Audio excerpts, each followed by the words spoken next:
दूरखेडा ग्रामपंचायतीच्या ग्रामसेवकांनी केली शासनाच्या आदेशाची पायमल्ली.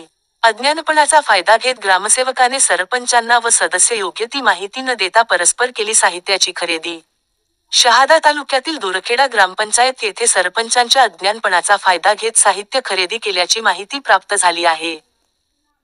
परंतु शासनाने ग्रामपंचायत स्तरावर 80%, पंचायत समिती स्तरावर 10% तर जिल्हा परिषद स्तरावर 10% असा एकूण 100% निधी 26 जून 2020 च्या ग्रामविकास विभागाच्या माध्यमातून जी.आर. निर्गमित केला होता. त्यात 15व्या वित्त आयोगाच्या निधी हा जिल्हा परिषदांना वितरित करण्यात येईल असे त्यात नमूद करण्यात आले होते. परंतु मुख्य कार्यकारी अधिकारी जिल्हा परिषद यांच्या BDS वर प्राप्त झाल्यानंतर जिल्हा परिषदांनी तो निधी तात्काळ कोषागारातून काढून 15व्या वित्त आयोगासाठी स्वतंत्रपणे उघडण्यात आलेल्या बँक खात्यात जमा करून घ्यावा असे निर्देश प्राप्त झाले होते व तो निधी NFTE CSRTGS या आधुनिक बकेट सिस्टीमद्वारे संबंधित ग्रामपंचायत खात्यावर वर्ग करायच्या. त्यासाठी मुख्य कार्यकारी अधिकारी यांनी ज्या बँका निधी हस्तांतरणाच्या वरील आधुनिक सुविधा उपलब्ध करून देतील अशा IFSC कोड धारण केलेल्या व MICR कोड असलेल्या राष्ट्रीयकृत बँकेत बचत खाते उघडण्यात यावे असे निर्देश होते व त्यात स्पष्टपणे नमूद करण्यात आले होते की FTO डिजिटल स्वाक्षरी प्रमाणित करावयाचे असल्याने अर्थातच कोणत्याही परिस्थितीत चेकद्वारे पेमेंट अदा करता येणार नाहीत. परंतु संबंधित ग्रामसेवकाने ग्रामपंचायत दूरखेडा येथील 15व्या वित्त आयोगाच्या खात्यातून परस्पर 3,05,000 व 4,83,000 एवढा निधी रमेश माधवराव उदास यांना चेकद्वारे रक्कम अदा करण्यात आली आहे. म्हणूनच संबंधित ग्रामसेवकाने शासनाच्या आदेशाची पायमल्ली करत एक प्रकारे रकमेच्या अपहार व अपराधपर केल्याचे स्पष्ट दिसत आहे. म्हणून संबंधित गटविकास अधिकारी याच्यावर काय भूमिका घेतात हे पाहणे गरजेचे आहे.